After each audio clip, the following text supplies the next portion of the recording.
Este es el momento donde vamos a hablar junto a uno de los veteranos de guerra que nos acompaña en Prohibido Olvidar. Queremos agradecer a toda la gente que nos sigue a través de las redes sociales, a través del canal de televisión Aztec TV. Es fundamental su participación también y nos enorgullece realmente que formen parte de esta familia.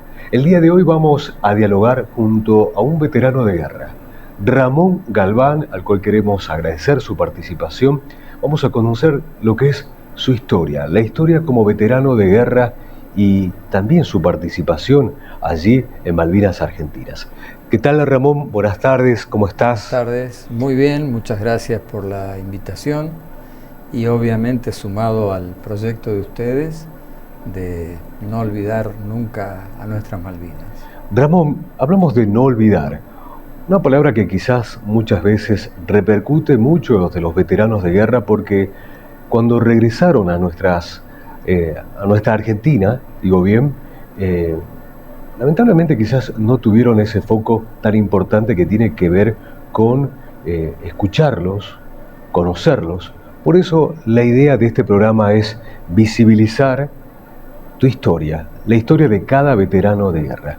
Contanos a qué fuerza perteneces, a qué edad estuviste allí en Malvinas, cuál fue tu desempeño. Bueno, yo pertenezco a la Fuerza Aérea, aunque estoy retirado, uno siempre es de la Fuerza, sí, hasta que el corazón deja de latir. Y bueno, un poquito una síntesis de lo mío. Nace a los 5 años la vocación de ser aviador.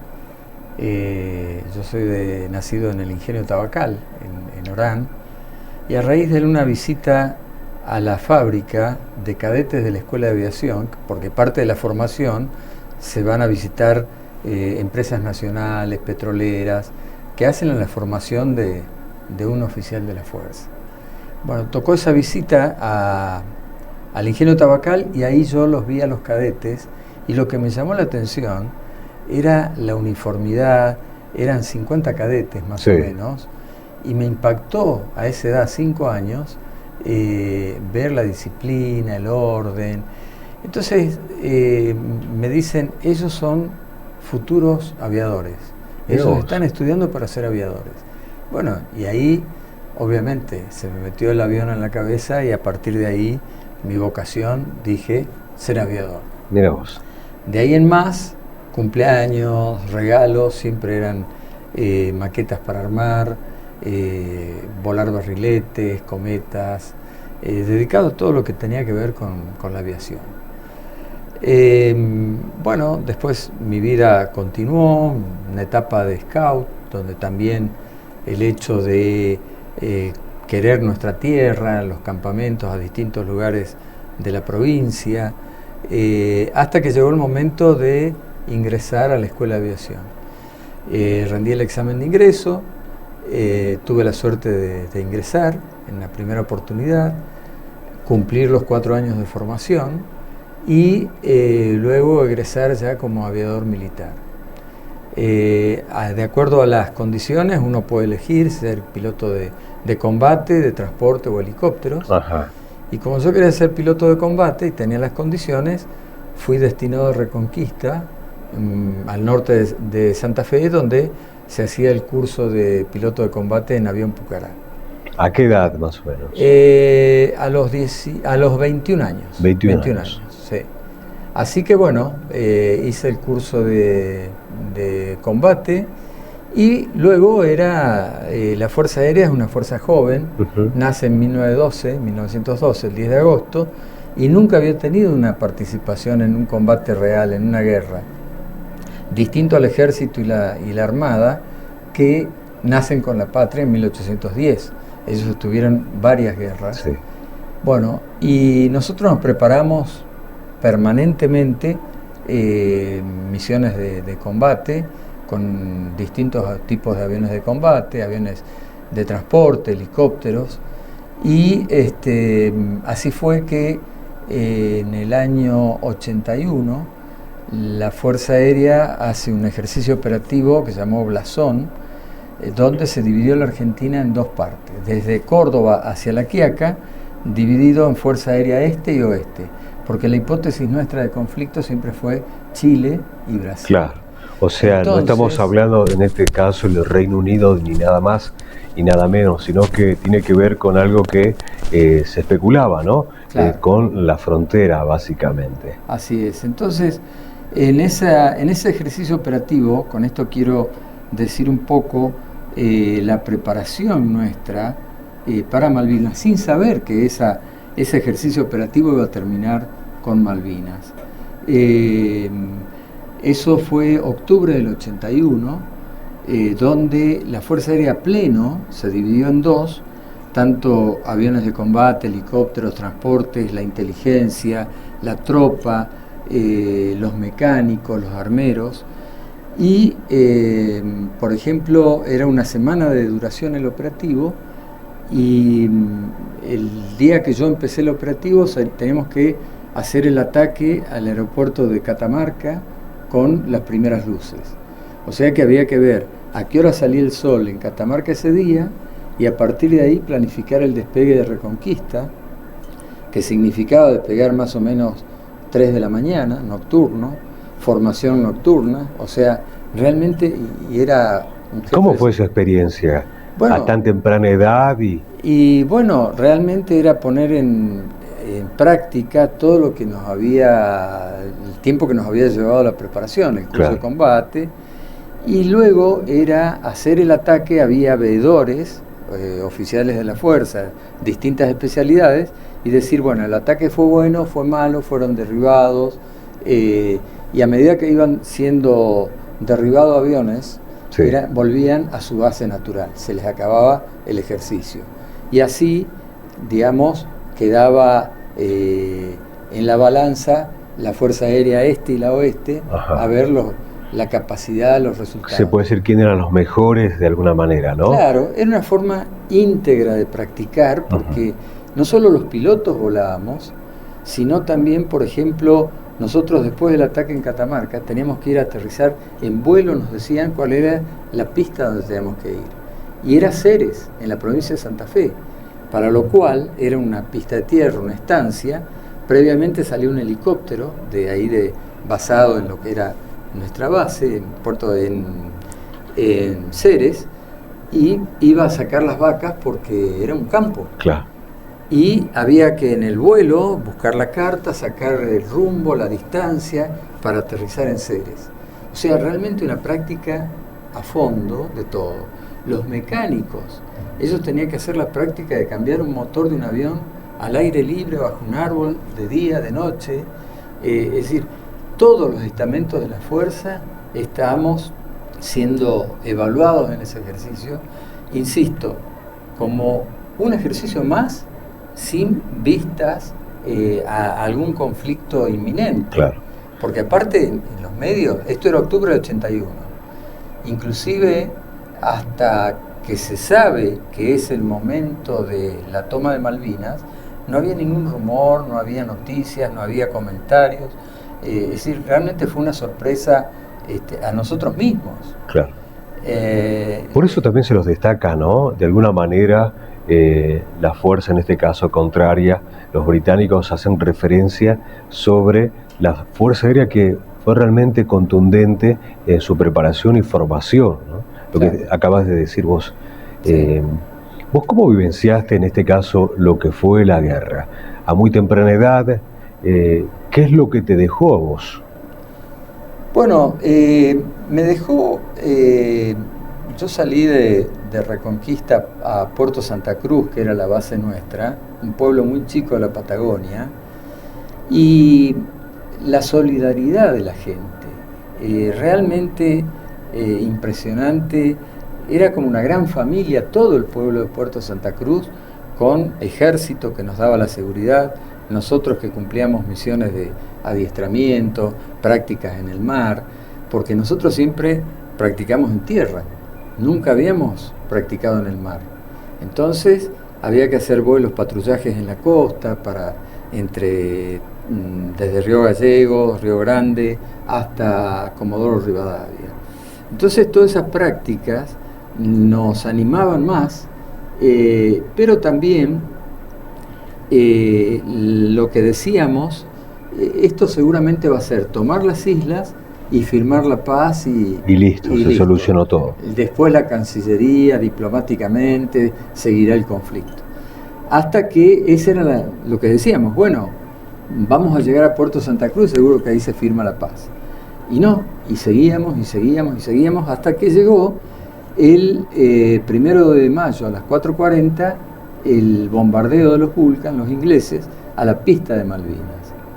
Con toda la suerte que de todas las bombas que largaron, solamente una pegó en la pista, en un extremo de la pista, y ahí, por supuesto, todos los pilotos eran sorprendidos con que lo que estaba pasando. Empezó la guerra. Entonces, esa tarde aterrizó en Puerto Santa Cruz un avión Hércules que había estado volando en la zona de Malvinas, y bueno, todos los pilotos, todos nos fuimos urgente a hablar con los pilotos del Hércules. O sea, para saber qué es lo que estaba sucediendo, claro. Cuente cómo es la guerra, cómo es esto de la guerra, porque nunca nadie había tenido la experiencia. Y nos decían que bueno, las comunicaciones eran muy buenas, que el radar era realmente una excelente ayuda, porque en todo momento daba la posición de los aviones enemigos. Entonces eso nos entusiasmaba. Y bueno, en Puerto Santa Cruz, a medida que se iban necesitando aviones en Malvinas, íbamos cruzando de Puerto Santa Cruz a Malvinas. Así es que a mí me tocó personalmente el 28 de mayo hacer el cruce, una misión de 3 aviones Pucará, una escuadrilla, que teníamos que llevar unas bombas incendiarias para hacer el desembarco había sido en San Carlos y los ingleses avanzaban hacia Darwin. Entonces había que demorar un poco el avance de los ingleses a Darwin. Y teníamos que bombardear. Nosotros hacíamos el Pucará hacia apoyo a la tropa, a la fuerza de superficie. Distinto de los Mirage, los A4, los Superetendard de la Armada, ellos atacaban a la flota. Nosotros hacíamos apoyo a la fuerza de superficie. Y así fue que, bueno, el 28 de mayo me tocó cumplir esa misión. Sabía desde el día anterior que al día siguiente iba a cruzar a Malvinas, y los 3, por supuesto, nos juntamos y dijimos, bueno, esta noche vamos a cenar bien porque capaz no sabes si volvés. Capaz que es la última. Y obviamente no cenamos nada de la situación del temor común, sí, que puede existir, los nervios, tal cual decís vos. Sí, dijimos vamos a dormir y tampoco. ¿Rezaste en ese momento? ¿Pensaste? Porque seguramente uno se pone en esa situación, sí, y lo que primero lleva a la cabeza es el temor, como puede pasar a cualquier ser humano, y confiar en alguien, confiar en Dios o en algo que vos creas, ¿no? ¿Qué pasó en ese momento? Bueno, para mí ese día en particular fue una batalla personal, porque 12 días antes había nacido mi primera hija acá en Salta y yo no la conocía, no pude venir, así que ¿cómo se llama ella? Bueno, a raíz de que todo salió bien y que pude volver, María Victoria. Mirá. Es mi victoria personal. Ajá, está bien. Así que realmente fue un vuelo, iba un avión civil acompañándonos del Escuadrón Fénix. El Escuadrón Fénix es un escuadrón que se usaba con aviones privados, aviones de empresarios, ajá, que los pusieron a disposición, los volaban pilotos civiles, pilotos de la Fuerza Aérea, oficiales retirados, aviadores retirados, y nos acompañaban este avión en particular, un avión Mitsubishi, hasta donde se veían las islas. A partir de ahí se volvía, nos decía suerte, y nosotros pegados al mar seguíamos hasta la isla a cumplir la misión. Aquel que esté escuchando esta historia seguramente se le eriza la piel, ¿no? Viajar en un avión hacia un combate, desconocer qué es lo que iba a suceder, pelear por la patria, que seguramente esto es importantísimo, no solamente para él, sino para aquellos que están viendo esta nota, ¿no? ¿Qué es lo que a vos te genera cuando uno habla de Malvinas Argentinas? Hace rato planteamos que son 40 años que estamos vivenciando. Pero después de los 40 años, ¿se seguirá hablando? ¿No se seguirá hablando? Ustedes seguramente van a tener la posta de seguir difundiendo, ¿no? Así es, sí. Vos sabés que nos pasa que siempre medios, colegios, todos apuntan al 1 de abril, al 2 de abril para hacer charlas, programas, entrevistas. Y nosotros por ahí les decimos, para hacerlo más cómodo, no centremos solo en el 2 de abril. Claro. Porque el 2 de abril, por ejemplo, el primero este año, yo tuve 4 actos en colegios, desde las 8 de la mañana a las 9, a las 10, 11, y a la tarde un programa de radio. Y entonces es más cómodo, más distendido esto, hablar con más tranquilidad, Claro. poder extender temas, poder usar la posibilidad de hacer muchas entrevistas. Y lo que yo saco de positivo, me ha tocado dar charlas en infinidad de colegios y escuelas, la Escuela Ejército Argentino en Villa Mitre, chicos de 6º grado. Me llamó la atención, me admiraba ver la atención de los chiquitos, las preguntas que me hacían. ¿Recordás alguna allí que te haya resonado y digas, oh, esto... Claro, era lo que ellos preguntaban y tenías miedo, la mayoría pregunta y tenías miedo, y bueno, la respuesta es, obviamente que hay un miedo hasta, por ejemplo en el caso mío particular, hasta que uno hace la inspección del avión antes de subir, y a partir de ahí uno ya se mentaliza en la misión, porque hay que cumplir y hay que salir adelante y hay que salvarse. Entonces, los chicos, esa era la pregunta, ¿no? Y vos estabas, no tenías miedo, estabas preparado. Entonces, el tema es decir Malvinas. Era un pedazo nuestro que nosotros íbamos a rescatar. No íbamos a invadir algo que no era nuestro. Ahí, un 20 de junio, uno jura la fidelidad a la bandera, defenderla hasta perder la vida, ¿no? Y eso es lo que muchas veces los chicos dicen, ¿cómo es eso de un juramento? Bueno, hacia la formación, las charlas en las escuelas, en los colegios, que esto de los 40 años no termine ahora, y a los 50 años otra vez sea el boom que se hable. Muchos reconocimientos, los primeros reconocimientos después de la guerra, fueron 5 años después de la guerra. Terminó la guerra de Malvinas y hubo una desmalvinización hasta dentro de las Fuerzas Armadas. Es como que no se hablaba, ¿no? Esto es lo que, mira, me da justamente el pie a transmitir esta cuestión, ¿no? Pasó mucho tiempo del regreso y no se habló de Malvinas Argentinas. Inclusive hablamos con otros veteranos de guerra, los cuales nos decían, nuestros padres nos decían que no teníamos que hablar, que estuvimos en la guerra. Y esto pasó, ¿no? Sí.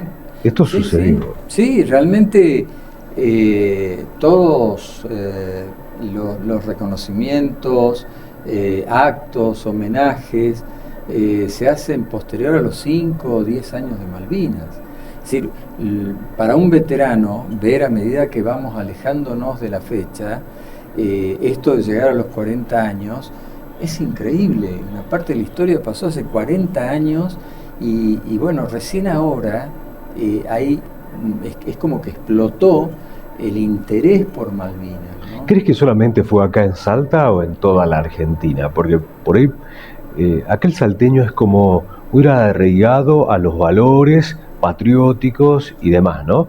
Creo que fue algo distinto que se vivenció acá en Salta Capital. Sí, esto fue, sí, a nivel nacional, sí, se puede decir, pero particularmente en Salta tenemos de las 3 Fuerzas Armadas, el Ejército, la Armada, la Fuerza Aérea, de Salta hay una gran cantidad de jóvenes que se incorporan o se presentan a rendir en algunos de los institutos para ser oficial, para ser aviador, para ser mecánico de aeronave, alguna de las especialidades.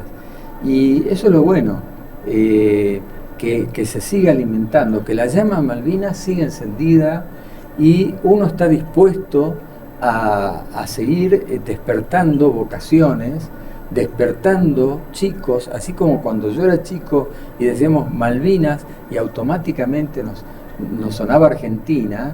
Bueno, volver a eso. Las Malvinas son argentinas. Estamos junto a Ramón Galván, veterano de guerra.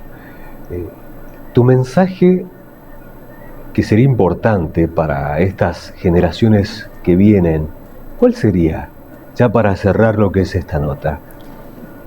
Bueno, tenemos una Argentina riquísima, una Argentina que tiene todos los paisajes, todos los climas. Tenemos nuestra bajo tierra, tenemos una riqueza impresionante. Y bueno, lo que yo dejaría es decir, esto lo tenemos que cuidar. Malvinas es parte nuestra, tendremos que recuperarla. Seguramente va a ser por la vía diplomática, la única forma. Las riquezas que tenemos allí, ese es el objetivo de los ingleses.